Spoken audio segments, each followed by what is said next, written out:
Salam sejahtera untuk kita semua. Selamat malam. Eh, Hari ini kita akan membahas mengenai transformasi Fourier pada citra digital dan apa hubungannya dengan nanti tentunya mengenai perbaikan kualitas citra eh, yang dalam hal ini adalah kita melihat secara simpelnya dulu ya. Meskipun pada dasarnya transformasi Fourier ini bisa digunakan atau diimplementasikan ke hal-hal di luar dari citra itu sendiri. Gitu.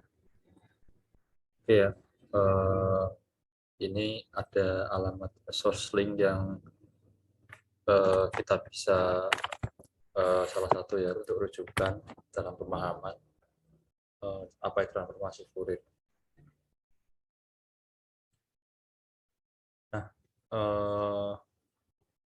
jadi kembali lagi karena kita membahas citra digital, jadi kita tidak bisa memungkiri bahwa citra digital itu atau gambar digital itu sudah menjadi bagian dari kehidupan kita sehari-hari, ya.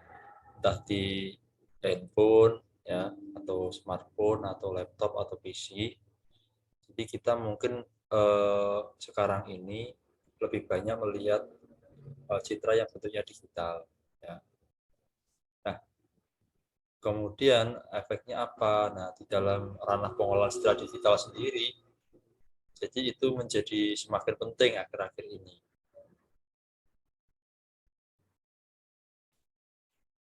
Kemudian itu ada titik fokusnya, yaitu cara meningkatkan resolusi gambar atau mengurangi noise gambar itu selalu menjadi topik hangat.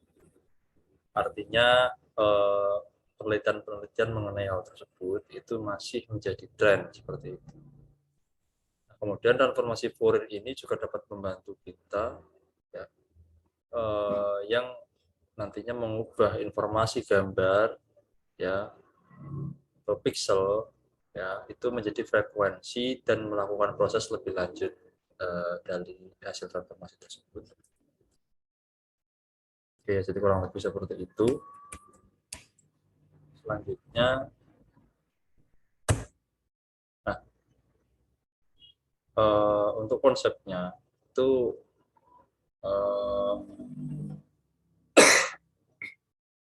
kalau kita melihat citra itu sebenarnya ada pantulan cahaya yang mengenai citra tersebut seperti itu. Ya, jadi misalkan kita melihat sebuah citra di samping ini, kita dapat mengetahui bahwa di dalamnya ada objek kapal. Dikarenakan warna dalam citra tersebut memantulkan cahaya yang merepresentasikan sebuah kapal yang tengah berada di pantai. Jadi intinya ya apapun benda itu memantulkan cahaya ke mata kita, kita akan melihat benda itu dan yang kita lihat itu sesuai dengan warnanya gitu. Jadi kalau tidak ada cahaya ya kita nggak bisa melihat seperti itu, ya akan gelap atau dalam representasi pengolahan citra yaitu nilainya 0. Jadi seperti itu. Nah, kembali ke konsep cahaya itu sendiri yang dikemukakan oleh seorang ahli matematika atau fisika ya, Thomas Young pada tahun 1803 melalui percobaan yang dikenal dengan eksperimen Young. Ya. Jadi di eksperimen Young itu tadi ya, dapat diambil kesimpulan bahwa cahaya itu memiliki gelombang seperti suara atau bunyi. Oleh karenanya berlaku pula formulasi-formulasi pada gelombang suara untuk gelombang cahaya. Jadi penjelasannya kurang lebih seperti ini ya. Jadi yang menyebabkan kita melihat sebuah citra itu adalah karena ada cahaya yang dipantulkan oleh citra tersebut ke mata kita itu, sehingga kita melihat warna dan mungkin bentuk dari citra tersebut gitu, atau objek tersebut. Nah, berarti kuncinya di sini harus ada cahaya untuk melihat sebuah benda kan seperti itu. Nah, artinya cahaya di sini inilah yang sama beberapa ilmuwan itu dipelajari cahaya itu termasuk apa gitu. Apakah partikel atau gelombang atau apa gitu. Karena sebelumnya ada yang kurang lebih kalau kita baca referensi ada salah satu referensi yang mengatakan bahwa si Isaac Newton itu pernah berpikir ke apakah mungkin cahaya itu partikel. Ya. Nah, kemudian Thomas Young ini membuat semacam percobaan yang membuktikan ya misalkan kita mengambil 2 buah senter, kemudian kita hidupkan semuanya dari senter tersebut, atau mungkin senter yang mengeluarkan sinar laser seperti itu ya. Nah, kita tabrakkan cahaya yang muncul dari sinar laser itu. Nah, ternyata sinar laser itu cahayanya itu saling melewati, menembus atau melewati atau apa, pokoknya ya lewat saja gitu ya, tidak memantul antara cahaya satu bertemu dengan cahaya yang satunya, itu tidak memantul tapi lewat gitu aja. Nah, di situ akhirnya ada kesimpulan yang timbul oleh Young bahwa cahaya itu sebenarnya adalah gelombang gitu. Ya, gelombang seperti gelombang suara gitu. Nah, itu. Nah, artinya kalau sama-sama gelombang, dan dalam ini nanti teman-teman mungkin bisa membaca beberapa referensi ya, gelombang suara gelombang dari cahaya itu seperti gelombang transversal ya, seperti sinus itu, sinusoidal itu. Jadi ada penelitian atau yang menyimpulkan bahwa gelombang itu bisa gelombang cahaya itu seperti gelombang sinus transversal gitu. Dan gelombang itu kalau kita dulu pernah belajar di SMP atau SMA itu ada 2 ya, longitudinal dan transversal. Longitudinal itu seperti pir itu, seperti pir melengkung seperti itu. Kadang renggang, kadang apa renggang, kadang apa lentur, kadang renggang, kadang lentur seperti itu ya. Tapi kalau transversal itu seperti gelombang sinus seperti itu. Nah, itu cahaya itu yang masuknya ya gelombang seperti gelombang transversal. Nah, kemudian artinya sebuah citra itu dapat ditransformasikan dari ranah spasial. Spasial itu maksudnya ya ranah waktu ya, atau yang kita lihat sebagai ruang dan waktu, gambar pixel itu tadi, pixel per pixel ya, itu ke ranah frekuensi. Nah, itu frekuensi itu ranahnya gelombang suara. Kalau kita tahu frekuensi itu formulasinya adalah seperti ya istilahnya berapa getaran dalam satu satuan waktu kan, seperti itu. Nah, kemudian pada tahun 1822 Joseph Fourier, ahli matematika dari Prancis, menemukan bahwa setiap fungsi periodik sinyal dapat dibentuk dari penjumlahan gelombang-gelombang sinus dan kosinus. Nah, karena bentuknya gelombang sinusoidal ya atau transversal tadi itu, sehingga itu di matematika akhirnya bisa ditemukan korelasi ya yang erat antara bahwa sinyal itu dibentuk dari penjumlahan gelombang-gelombang sinus dan kosinus. Nah, nanti teman-teman kalau pengen tahu ini bagaimana konsep Fourier ini supaya lebih jelas ya per formulasinya, itu minimal kita harus kembali belajar trigonometri, kemudian bilangan kompleks seperti itu ya. Kemudian ya termasuk metrik ya, karena kan kita pakai 2 dimensi, kalau suara itu 1 dimensi, termasuk metrik seperti itu ya. Jadi karena memang itu tadi ya, dari kesimpulan bahwa cahaya itu gelombang, kemudian karena gelombang itu gelombang transversal. Nah, gelombang transversal itu kan mirip sinusoid ya, sinusoidal. Nah, sinusoidal itu berarti ada korelasi dengan fungsi periodik yang dibentuk dari penjumlahan gelombang sinus maupun kosinus gitu. Nah, sedangkan untuk bilangan kompleks sendiri itu kan memang apa namanya, representasi dari bilangan kompleks itu kan apa ya, bidang 2 dimensi, atau kalau kita mengenal mungkin diagram Argand, ada tulisannya ARG ARD ya. Itu jadi yang mampu merepresentasikan ini semua. Nah, panjang gelombang sendiri itu kalau kita kembali ke flashback ke suara, panjang gelombang itu jarak antara lambda ya, panjang gelombang itu disimbolkan sebagai lambda itu jarak antara titik-titik ya, identik pada gelombang. Kalau amplitudo itu tinggi gelombangnya ya, itu perpindahan maksimum A dari sebuah titik pada gelombang, kemudian periode itu ini ke sini berarti ya X-nya ya, periode waktu T dari sebuah titik pada gelombang untuk melakukan satu osilasi secara komplit. Seperti itu. Nah, seperti ini. Gelombang bergerak satu panjang gelombang ya. Kemudian dalam satu periode sehingga lajunya sama dengan yaitu V sama dengan kecepatannya ya, V itu sama dengan lambda per T. Oke, seperti itu. Ini kalau digambarkan secara time ya, time atau ranah ruang dan waktu. Nah, seperti ini. Sama seperti dalam pengukuran jarak ya, jarak itu kan sama dengan kan kecepatan kali waktu ini juga sama, jarak sama dengan kecepatan kali waktu ini juga sama. Nah ini. Nah, sedangkan hubungan dengan frekuensi sendiri yaitu jumlah periode per detik. Periode itu satu kali ini berarti kan satu frekuensi ini. Tinggal ini berapa detik untuk mencapai dua lembah, satu lembah dengan satu gunung itu berapa detik. Nah, namanya frekuensi. Nah, dalam penelitiannya, Fourier sendiri itu berhasil menunjukkan bahwa semua fungsi yang bersifat periodik ya, atau sinyal dapat dalam waktu tertentu dapat diekspresikan sebagai fungsi penjumlahan atau integral trigonometri sinus dan kosinus dari berbagai frekuensi. Tidak peduli bagaimana rumitnya bentuk dari sebuah sinyal, selama sinyal tersebut periodik dan memenuhi beberapa kondisi matematika, maka sinyal tersebut akan dapat direpresentasikan dalam penjumlahan fungsi sinus dan kosinus. Kalau memang memenuhi dengan kondisi matematika, maksudnya itu memenuhi beberapa kondisi matematika itu dapat dibuat turunan matematikanya gitu, dari permasalahan fisik itu kemudian diturunkan ke formulasi matematis gitu. Kalau itu memenuhi ya berarti dapat direpresentasikan dalam penjumlahan fungsi dan kosinus, dari fungsi sinus dan kosinus karena kan ada trigonometrinya. Ya.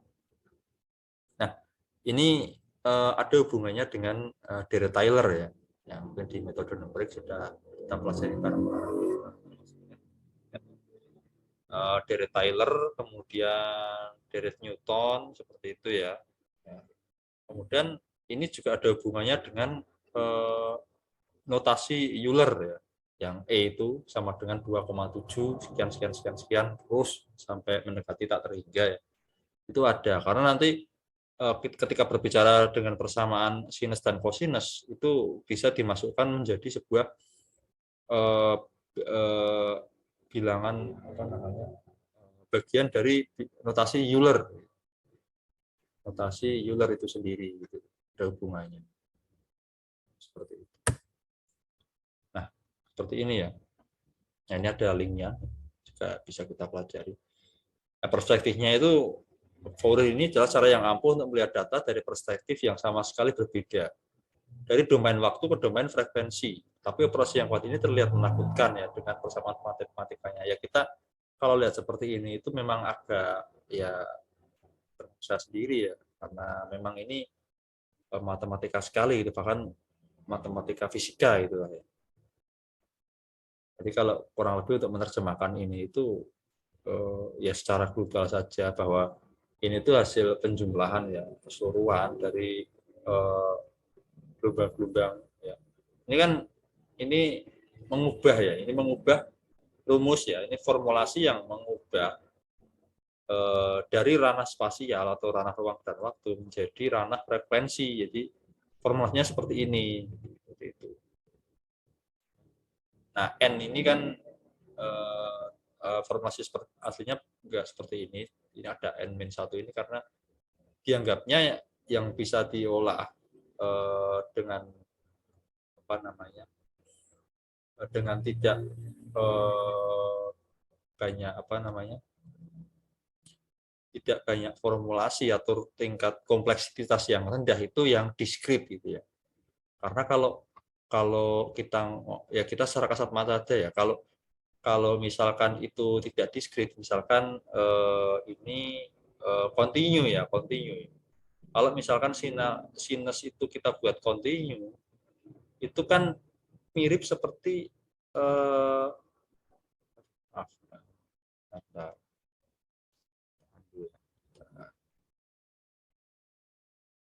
nah seperti ini. Nah ini kan mirip seperti lingkaran ya. Sinus itu kan lengkungannya ini tuh mirip bentuk lingkaran, sedangkan lingkaran sendiri itu sudutnya tidak terinjak gitu. Jadi kan sangat kompleks sekali gitu. Nah, kalau kita ubah ke ranah diskrit ya, atau nanti kita akan mengenal diskrit Fourier transform ya. Nah, itu kan bentuknya itu akan lebih diskrit gitu. Diskrit itu bentuknya ya kalau ini itu berarti kan seperti ini ya. Kotak-kotak ini sinyalnya tuh seperti ini nanti. Nah, ini.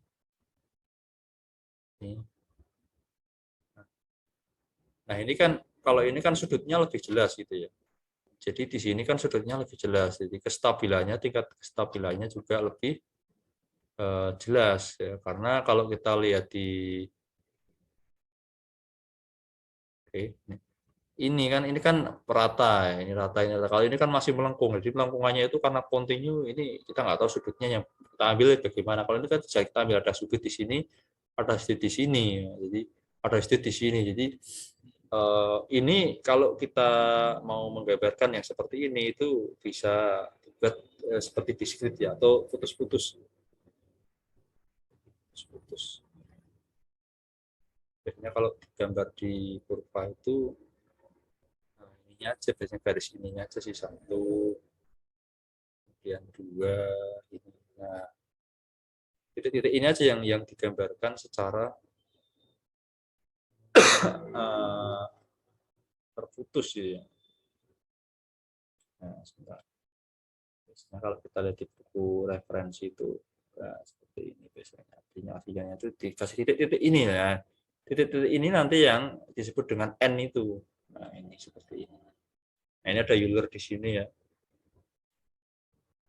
2pi 2pi KN ya. Ini kan kalau bahasa lainnya 2pi KN itu omega ya. Bentuknya seperti huruf B. Ini itu bisa ditulis yang ini ya. Yang 2pi ini bisa ditulis omega.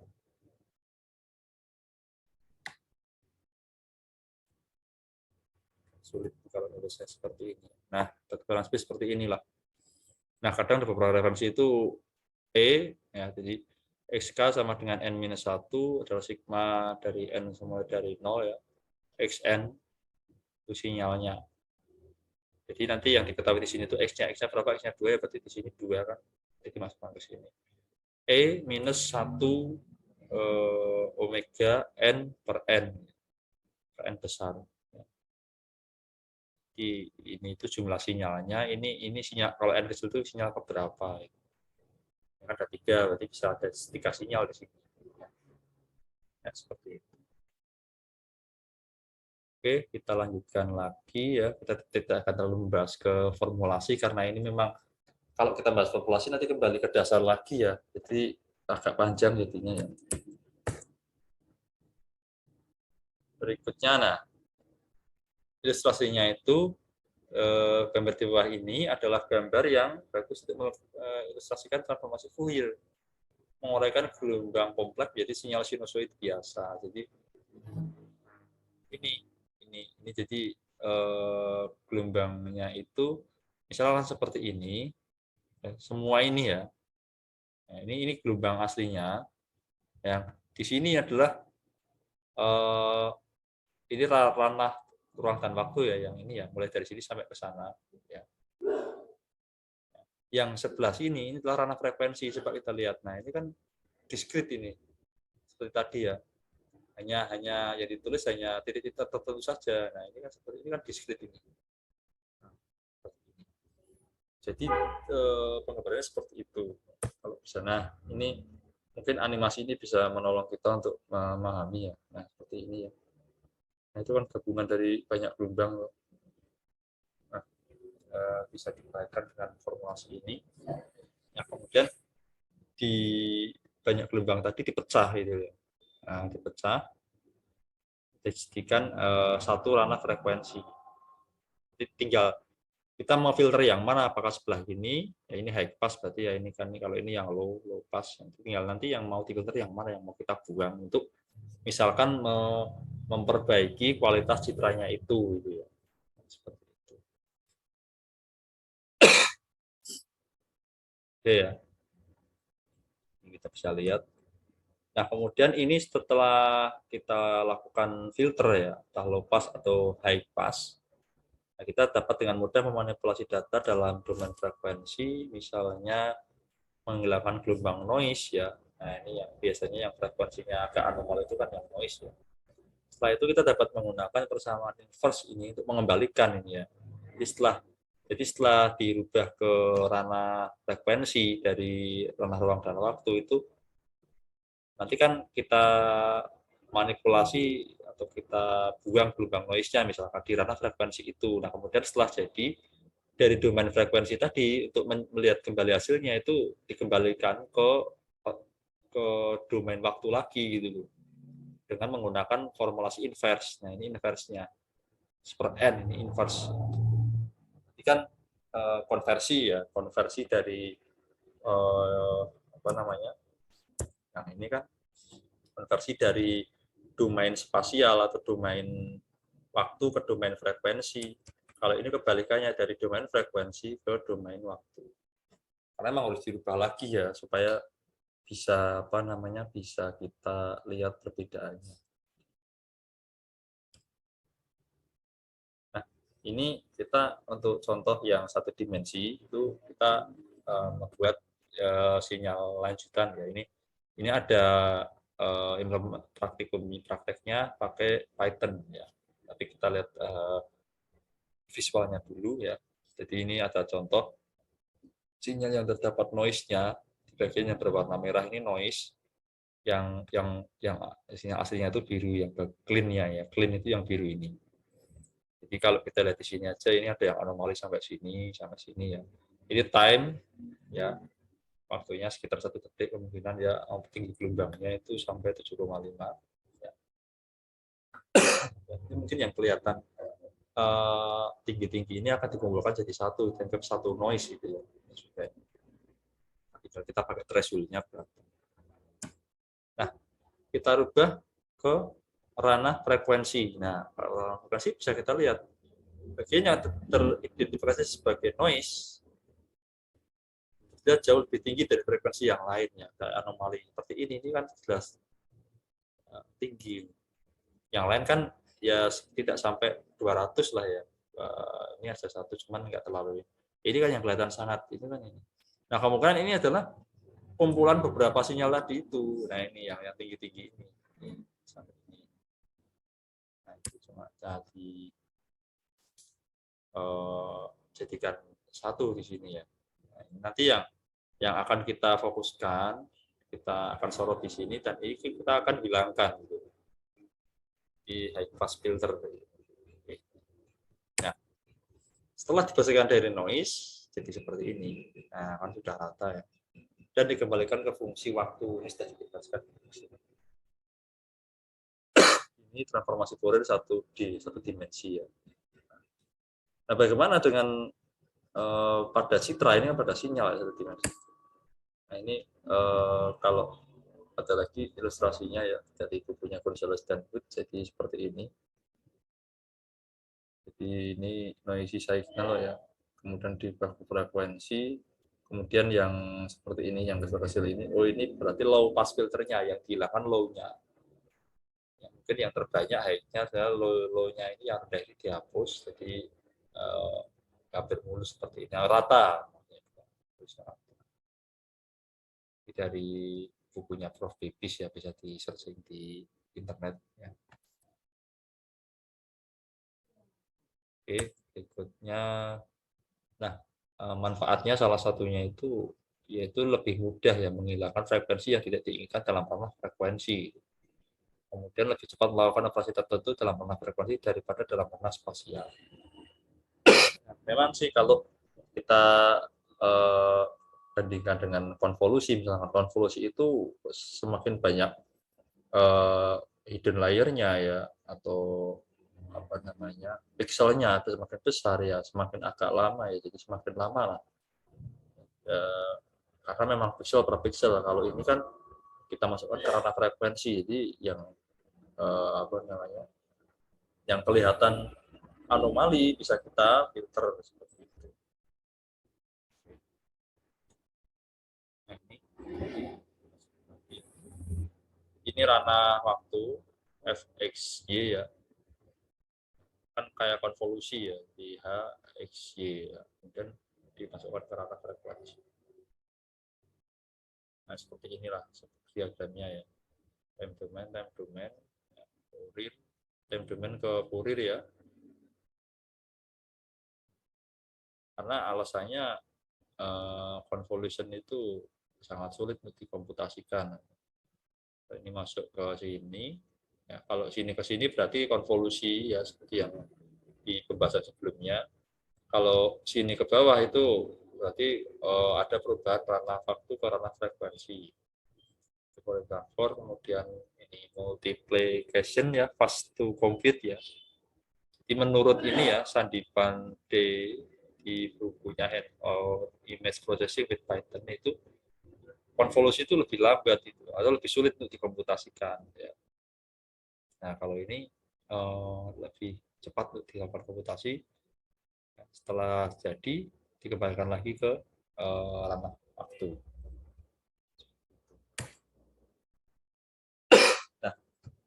Nah, pada citra digital, ya, diserahkan juga di sini, gambar digital tidak seperti gelombang cahaya dan gelombang suara dalam kehidupan kita bersifat diskrit karena piksel tidak kontinu ya, karena piksel itu tidak kontinu, itu maksudnya tidak kontinu ya. Piksel itu misalkan 300 kali 300 ya, itu aja di situ, berarti kan 90.000 ya dikalikan.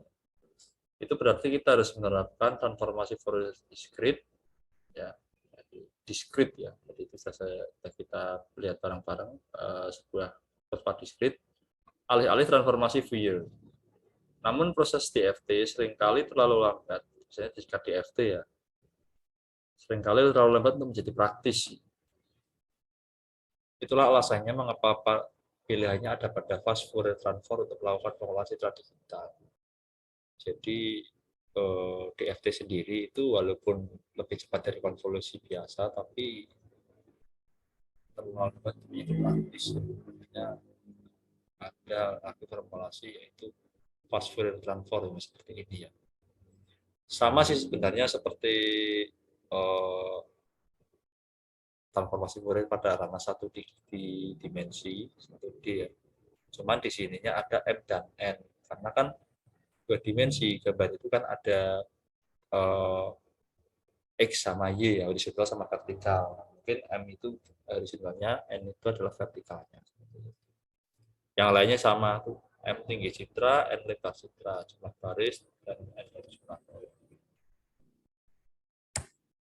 Nah, kemudian kalau disajikan dalam bentuk citra ya, hasil dari transformasi tadi ya, yang kiri ini adalah citra yang asli misalnya. Nah, kemudian dimasukkan atau ditransformasikan ke ranah frekuensi ya, yang pojok-pojok ini yang frekuensinya tinggi ya, dan yang bintang-bintang ini itu dianggap sebagai frekuensi tinggi yang tidak teratur gitu, atau itu noise-nya gitu, dianggapnya noise itu. Nah, kita coba ini supaya agak lebih bening gitu. Nah, akhirnya kan dengan formulasi tadi itu kan kita bisa tahu gitu, noise-nya di mana. Nah, kemudian kita coba hilangkan. Nah, setelah dihilangkan, itu untuk citra agak yang citra yang agak bersih dari awal gitu ya. Jadi kan ini tuh yang disisakan ini pojok-pojoknya aja ini. Sebelah kiri adalah hasil filterisasi dalam ranah frekuensi sini. Ini hasilnya. Kemudian yang sebelah kanannya itu setelah diinvers jadi seperti ini. Ya kan agak lumayan ya daripada yang tadi. terlalu apa namanya buket ya kalau bahasa Jawa ya, terlalu kotor, ini sudah agak bersih. Oke, kurang lebih seperti itu untuk penjelasan yang lumayan agak singkat dan atau lama ini ya. Nanti insya Allah kita akan praktek bareng-bareng menggunakan Python. Kalau ada pertanyaan silakan bisa diajukan komen. Paling ya, semoga bermanfaat juga ya. Untuk pertemuan kali ini saya cukupkan sampai sekian. Selamat malam, salam sejahtera, wassalamualaikum warahmatullahi wabarakatuh.